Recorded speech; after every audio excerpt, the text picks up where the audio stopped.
Welcome to The Simple Fix, a myth-free movement podcast from KezaWellness.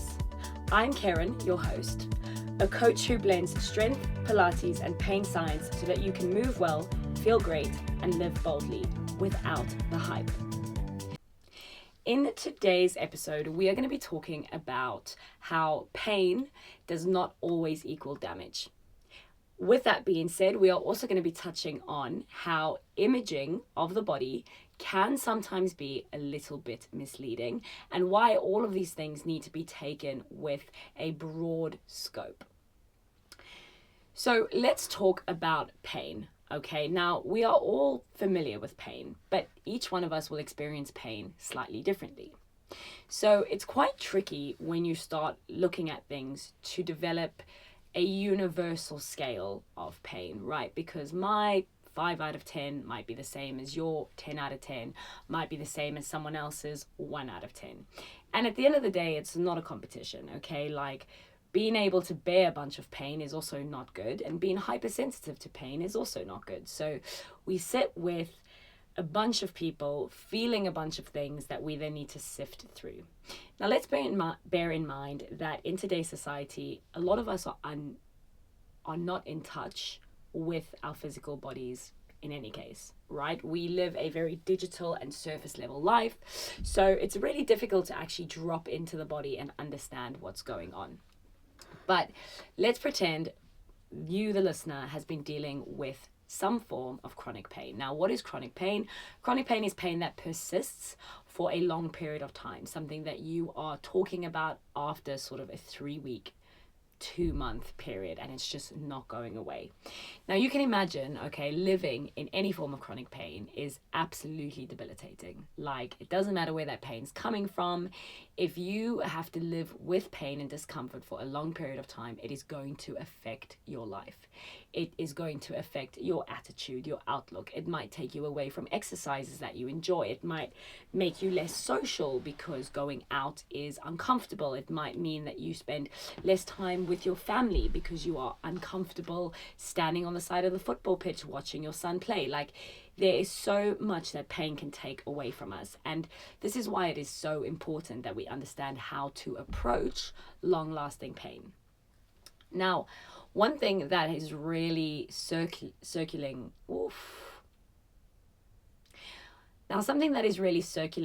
recently, and by recently I mean it's been around, but in the past 5 years, possibly a little bit more, we're talking about how pain is linked to the brain, okay? And now, if you look at someone who's got chronic pain and you say, hey, it's all in your head, then I give that person permission to smack you in the face, because of course it's not all in your head. That is not the right thing to say to someone who is in chronic pain. However, does your mind and neural pathways have something to do with it? Absolutely. Okay, the body is designed to work on habit and to keep us as safe as possible in a short amount of time as possible. So once your body has learned, wow, touching that hot stove really burnt my hand, your body is literally physically not going to allow you to do that again. Okay, there's going to be sirens going off. You're going to be, contracted away from it. Even the thought of it is going to make you think, no. Now, imagine once that plate has cooled down and I ask you to put your hand on it again, even though you know in your mind that the plate is cold and it's not going to burn you, your body is still going to have that reaction. And this is a good thing, okay? So bearing in mind, we think pain is so bad.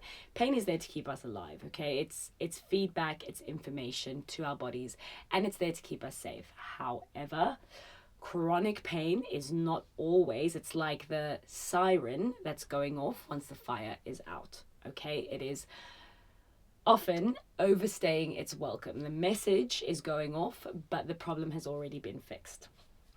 So when it comes to understanding whether pain is sort of like absolutely tangible and acute, or whether it's something that's hanging around and you don't really know where it's come from, there's a few things you can ask yourself. Number one, can you pinpoint certain movements that give you that pain?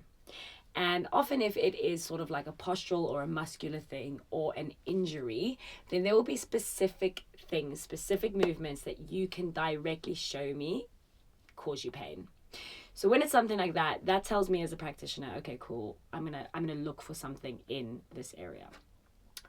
When you can't really tell me when it started or what causes it or if it ever goes away, then we know we're dealing with a little bit more of a chronic sort of constant. And then that becomes a little bit trickier because the pain might have been caused by an incident, but it might have stuck around because of something else. So it is a very complex thing. I don't want you to ever think that chronic pain is simple. There's no simple fix. And that's why we see so many people who are suffering with lower back pain. We see so many different resolutions for them. Some people, it is through physical activity that they get better. For some people, it is through focused massage and dry needling. For some people, it is meditation. For some people, it is a change of job, a change of environment. For many people, it's a combination of a load of things. So pain is not simple. However, what we want to understand about pain is that it is a slippery character. We need to understand that yes, it's complex, but also it is not as scary as it presents. Because the moment we go, okay, pain, you're making a lot of noise and you're quite complicated, but actually behind all of that, you're quite simple, you take your power back. And then you can start looking at it and dissociating from it and ask yourself, okay, cool, how would I categorize this? So if I stub my toe, I categorize that as freaking alarming, 10 out of 10. I want to run away from that pain. It's super acute, it's super intense, but it doesn't last, okay? It dulls very quickly. And actually, I'm going to forget all about it in 30 minutes. So that's acute pain. We get that every now and then. We have a nervous system response. Everything kind of lights up. And then hopefully it chills out and we forget all about it. Okay. However, what might happen a little bit subconsciously is the next time you're walking barefoot around your living room, you might subconsciously be looking out for those toes. Okay. And that's something that your body's not even going to register into your mind. It's just in your body, it's in your system, and it knows, okay, cool. The last time I was here, I smashed my toe. I'm going to try not do that again. So that's a really healthy pain pattern. Now let's talk about pain that lasts a little bit longer. So I'll use myself as an example. When I was 10 and 11, I had a bit of hip pain and it made this weird clicky noise and it wasn't such a big thing. And then it started to become a thing. And then it became a thing that we started investigating. And the moment they took those images, the moment they took the X-rays and they showed them to me, I was in tons of pain. All of a sudden, I was in tons of pain. And I remember my mother at the time actually sitting me down and saying, are you actually in more pain because it's getting worse, or do you think it's just because you know about it? Which is a pretty complex question to ask a 12-year-old, but I 100% see where she was coming from, because the moment the doctors gave it a name and they said, oh, it's this and this is happening, and you know, it all sounded really horrific, like a bit of my bone was being rubbed against the other bit of the bone and it was making a hole, and like it was some scary stuff, right? And that obviously sat in my brain. We all have an image of what our bodies look like and what pain manifests as. And all of a sudden, my pain went from the occasional 4 or 5 out of 10 to like a chronic 8 all the time. And nothing structurally had changed. If anything, I'd started moving less. I was more aware of it. I was treating it more. But yet, all of a sudden, the pain soared. Now, when you're in that state of chronic pain, right, it's not just that you're feeling discomfort, it's that you're moving as if you're uncomfortable. So now all of a sudden, my hip is sore. So now I'm like moving, I've got tension as I'm moving, and I'm not really like utilizing the range of my hip, so everything's getting a bit tighter, my lower back's getting stiff, I'm probably not doing things I enjoy anymore, so there's that element of it, and before you know it, I am desperately not in a good scenario. Like, I'm quite unhappy, I'm not moving well. Anything that goes wrong with my movement, any move that I try, any sprint that I lose, I'm like, oh, it's the hip. So that's where something as simple as the imaging can really influence how you as the patient or as the person is feeling. Now, imaging is obviously an incredible thing to have, right? We need X-rays, we need MRIs, we need to know what's happening. But unfortunately, what tends to happen is we only get imaging when we are hurt. And then we don't know if that was there before or not. So I recently spoke to a female client who is in her mid-30s, who has recently had her hips X-rayed following a bit of stiffness down the leg and into the knee. And it turns out she has hip impingements. Now, the thing is with this is that hip impingement new, or has it always been there? Now, if it is a structural thing, it's always been there, but what's changed? She started a different exercise regime. She probably got a little bit more muscle in new places, pulled the pelvis a little bit into a different alignment. I won't say out of alignment because there's no such thing, but pulled her into a slightly different alignment, and this caused a bit of bone-on-bone friction that she hadn't had before, causing a little bit of discomfort, sending her into some exploration, and then showing up that she had a hip impingement. So these days, thankfully, the information is a little bit better, and hopefully your doctor who's ever doing your imaging is explaining this to you, because what you don't want to think is, oh my gosh, Reformer Pilates gave me a hip impingement. Because it didn't. It was a structural thing. Whatever exercise you didn't all of a sudden grow your bones. Okay, that's just not how it works. Whatever exercise you've been doing might have pulled you into a new alignment, which your body's not 100% happy with right now, and then exposed this issue. Now you can imagine, if you're going through this investigation and you get told this, okay, it's a hip impingement, if you think like, oh my gosh, that's new and it's a big injury and now I'm this, that, and the next thing, those are traits you're going to take on immediately, right? Whereas what we actually need you to do is notice, okay, that's going on in my body. It's aggravated by the muscles being tighter in the hip flexors, developed in the glutes, maybe not doing enough stretching here, not doing enough load there. Okay, cool. So I need to take all of that into consideration. All right. Otherwise, all I'm going to do is focus on the hip impingement. The solution is surgery. Fine. Let's say surgery happens and they remove the extra bone growth. Fine. If you do not fix your movement patterns, your muscular patterns, you will be pulled into the same compensatory pattern that you had before, and you will not be fixed. And then you will have had surgery and you will have loads of trauma around that area, and it wouldn't have worked. Now, I'm not trying to bag on surgery. Surgical intervention is 100% necessary in certain times, but there are certain things where just understanding whether that structural thing was there before or not is super important. This brings me on to disc bulges. So this is another thing. Loads of people, when they have their spines MRI'd, there's loads of cynical things like dehydration here and a small bulge there and this and that.